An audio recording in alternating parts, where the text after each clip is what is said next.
Les enjeux actuels, partie 2. La question est existentielle, c'est celle du développement de l'homme, qui utilise de plus en plus d'énergie et de ressources. Ce schéma montre l'impact de l'homme sur les espaces naturels, sur l'atmosphère, les gaz à effet de serre,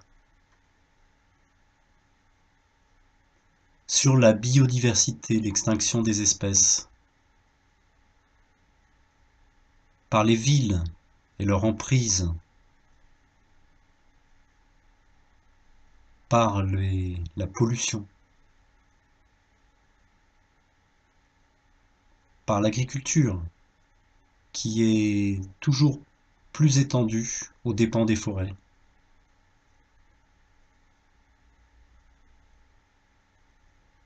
par les espèces invasives transportées dans les cales des supertankers,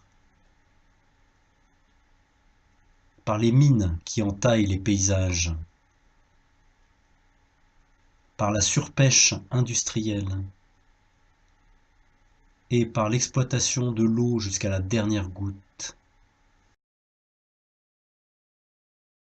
Cet autre schéma représente l'impact des hommes, qui est le produit de trois grandeurs: la population, la richesse des hommes et leur technicité, en comparant les années 1900, 1950 et 2011. Même le souci de la situation, même la présence de cette situation est elle-même un sujet qui est disputé ou qui fait hausser les épaules à beaucoup de ceux avec qui vous partagez peut-être un repas en famille ou bien un bureau dans votre travail. Et donc, à l'angoisse essentielle, en fait, existentielle, de voir toutes ces données arriver chaque jour dans la presse scientifique en particulier, s'ajoute l'angoisse, l'espèce de tragédie, je ne sais pas comment chacun d'entre nous la vit un peu différemment, mais pour moi c'est une tragédie de même pas pouvoir faire partager cette anxiété et en particulier cette capacité d'action à d'autres gens qui nous sont par ailleurs peut-être chers. Alors, le développement durable, est-ce que ça serait la solution? De développement durable qui est aujourd'hui qui ne peut plus être utilisé d'un point de vue rationnel, ne serait-ce que rationnel. Alors déjà dès le départ c'était assez paradoxal comme terme, mais aujourd'hui on doit l'abandonner pratiquement. Tous les scientifiques sont d'accord sur cette question-là. Le développement durable, en tout cas les scientifiques qui travaillent sur l'anthropocène, nous le disent, le développement durable, ce n'est plus possible d'utiliser cet horizon-là, ce concept sémantique comme horizon fondamental. Donc il faut passer de cette notion de développement durable à une notion de transition anthropocénique qui est importante, qui est le versant, on va dire, réaliste de la transition écologique, parce qu'elle insère la finalité de tout ça dans son concept même, alors que dans transition écologique, on ne sait pas si on fait une transition écologique pour maintenir le système tel qu'il est, ou est-ce qu'on fait une transition écologique pour véritablement le défaire et le Peut-on être optimiste? Alors, on sait que ça va très mal. Voilà. Ça va très mal à plein de niveaux différents. Je pense qu'on va reparler du climat, mais j'ai envie de pas commencer par le climat, parce qu'on en parle déjà beaucoup. Actuellement, il y a un effondrement de la biodiversité qui est incontestable. Récemment, il y a quelques jours, il y a un très bon papier qui est sorti de 2 chercheurs au CNRS, qui a fait une méta-analyse sur 10 000 articles publiés. Bon, c'est très clair, il y a aucun questionnement possible, tout s'effondre. Et là encore, il faut être bien subtil. Il y a un effondrement des espèces, ce qui en soi est dramatique, c'est-à-dire que au rythme actuel, dans pas très très très longtemps, on va vraiment avoir une extinction massive. On sait qu'on est en cours de 6e extinction massive. Mais il ne faut pas raisonner qu'en termes d'espèces. Il faut aussi regarder les individus. Et ce qui est presque plus inquiétant encore, c'est que même dans les espèces qui ne sont pas encore menacées, il y en a quand même quelques-unes, il y a une chute drastique des populations. C'est-à-dire qu'en fait, pour le dire simplement, les vivants sur Terre sont tous en train de crever. Même les espèces qui sont encore abondantes, je sais pas, les moineaux, enfin je dis un peu au hasard. Les moineaux, non. Ouais, les moineaux, ils vont mal, ouais, c'est vrai. Mais en fait, ils vont un peu tous mal, tu vois. Je dis les espèces abondantes, ça me vient même pas spontanément, en fait. Bon, il doit y en avoir quelques-unes. Les connards.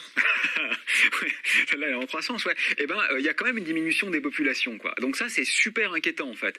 Et pour moi, ça a du sens. Parce que je trouve ça triste de je veux dire, pour les hommes, c'est les individus qui comptent, parce qu'évidemment, quand on perd la mort d'un humain, c'est toujours un drame. Mais en revanche, pour les animaux, ce qui compte, c'est juste les espèces. Ça, je trouve que c'est un anthropocentrisme qui me déplaît. Et je veux dire, les animaux ont aussi leur vie propre. Donc c'est triste à la fois en tant que disparition d'espèces et en tant que disparition des individus. Ça, c'est ce qui est en cours. Et la cause de ça, aujourd'hui, c'est pas le réchauffement climatique. La cause de ça, aujourd'hui, la principale cause, elle est parfaitement connue, c'est la disparition des espaces de vie. C'est qu'on est en train de s'étaler partout, en fait. Et que les animaux n'ont simplement plus d'endroit pour vivre. Ils n'ont plus de lieu pour vivre. Le morcellement et l'atrophie des lieux de vie fait qu'en fait, ils meurent. Donc, le premier truc dramatique, c'est l'expansionnisme géographique de l'espèce humaine, qui fait que, les autres, forcément, n'ont plus de place. En fait, on n'arrive pas à ne pas se rendre compte qu'un territoire dont personne n'est propriétaire, il n'est pas vierge, quoi. Il a beaucoup d'autres occupants. Mais ça vient à l'esprit de quasiment personne de se dire, quand je vais construire ma maison ou mon usine, ce qui est pire, quels sont les occupants que je vais détruire ? On se pose même pas la question. Si on a l'acte de propriété, c'est bon, quoi. Donc ça, c'est le premier point. Il y a plein d'autres problèmes de biodiversité qui sont bien connus. Par exemple, le fait qu'on chasse et qu'on pêche maintenant trop. La pêche industrielle a un impact massif sur la perte de biodiversité. Il y a le problème de la pollution. Il y a le problème des extinctions en chaîne. C'est-à-dire que les espèces sont interdépendantes. Donc quand on en flingue une, en fait, il y a toutes celles qui dépendent de celles-là qui vont aussi se retrouver en difficulté. Ça, c'est un truc dramatique qu'on sait. Et l'autre point, effectivement, c'est le réchauffement climatique. Pourquoi on en parle plus que de la perte de biodiversité ? Parce que ça a un effet plus direct sur l'homme. Non, la perte des cigales, probablement, va pas mettre l'humanité en danger. Alors que le réchauffement climatique a davantage d'effets directs sur les hommes. Ça en a aussi sur les animaux, évidemment. Mais ça en a plus directement sur les hommes. Donc on en parle beaucoup, tant mieux, parce que c'est un vrai problème, c'est pas le seul. Et là, on sait que c'est dramatique aussi. C'est-à-dire que, en fait... ce qu'on sait, c'est que la catastrophe, elle est réelle. Il n'y a plus aucun doute là-dessus. Quand on regarde les élévations de température, je veux dire, il n'y a vraiment plus que Trump pour en douter, quoi. L'acidification des océans. Voilà. N'importe quelle personne douée de plus de 2 neurones ne peut plus remettre en cause, ça relèverait du négationnisme, finalement. Et on n'a pas tellement envie de le faire en histoire, on n'a pas non plus tellement envie de le faire avec l'avenir. Et c'est ce qu'on fait. Nier aujourd'hui cela et notre influence sur cela, c'est faire un négationnisme du futur et non pas du passé, ce qui est tout aussi dramatique. Moi, j'appelle ça un crime contre l'avenir, en fait. On s'interdit d'avoir un avenir. Alors, il y a plein de pays, pas de chance, ça sera les pays pauvres, comme toujours, qui vont être directement touchés par ces élévations de température, ou simplement, on peut plus vivre. Là, il y a eu des pointes en Algérie cet été à 55, je crois, 55 degrés, on peut plus vivre. Je veux dire, même en buvant bien, c'est pas possible. Le problème des déplacements de population. Là, en ce moment, on a des réfugiés syriens. On s'en occupe pas. Moi, déjà, à titre humain, là, indépendamment de l'aspect écologique, je trouve ça honteux. On laisse mourir des gens devant nos frontières. On se dit, accueillir 200 000 personnes, mais c'est pas possible, on n'y survivrait pas, ce qui évidemment est complètement faux. En termes économiques et sociaux, on pourrait parfaitement y survivre. On sauverait leur vie. On préfère les laisser mourir. Bon. Mais là, on parle pas de 200 000 personnes. Les chiffres ONU, actuellement, c'est au minimum 200 millions de réfugiés climatiques, peut-être jusqu'à 1 milliard. Et c'est pas dans 20 siècles, c'est dans 30 ans. Et donc ça ne peut pas ne pas faire de guerre. On le voit bien. Personne ne va ouvrir ses frontières en disant venez profiter de notre climat tempéré. Donc on est en train de préparer un monde où non seulement les vivants seront en train de s'atrophier, de s'étioler, mais en plus les conséquences secondaires seront des conflits entre les vivants qui restent. Est-ce que c'est vraiment ça qu'on a envie pour mes vieux jours ou la force de l'âge de mes gamins ? Je vois pas comment on peut le défendre, quoi. J'ai même pas envie de faire porter la responsabilité que aux politiques, parce que en réalité, si la population le désirait fortement, il serait bien obligé de suivre. Finalement, ils veulent être élus. Donc, si on votait pour ceux qui proposent ça, ceci aurait lieu. Donc, ils sont le reflet de notre faiblesse, en fait. Et notre faiblesse, c'est que finalement, renoncer à un peu de confort nous est quasiment insupportable. Et ça, c'est quand même assez délirant, en fait, quand on y pense. Endoctrinement ? Je pense que c'est à la fois probablement un endoctrinement des valeurs dans lesquelles on vit, qui ont valorisé, qui ont quand même... Capitalistique ? Clairement. Et puis, c'est peut-être aussi un peu, effectivement, un tropisme quand même de ce que nous sommes, quoi. Parce que, à l'époque des chasseurs-cueilleurs, il y avait déjà un impact considérable de l'homme sur la nature, avec une extinction quasi systématique de la macrofaune, dès qu'une zone de la planète était colonisée.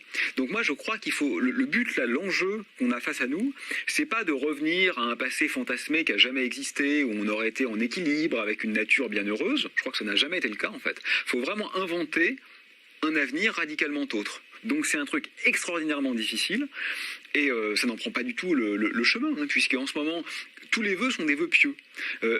En France, on a signé des accords pour la réduction d'émissions de gaz carboné. L'année suivante, ça augmentait. Donc je veux dire, même un an après, on n'a pas été capable d'appliquer l'accord qui était que nous avions, je crois, en partie initié. Donc c'est une tartufferie. Donc c'est une tartufferie. À suivre, les enjeux actuels, partie 3, notre rôle d'éducateur.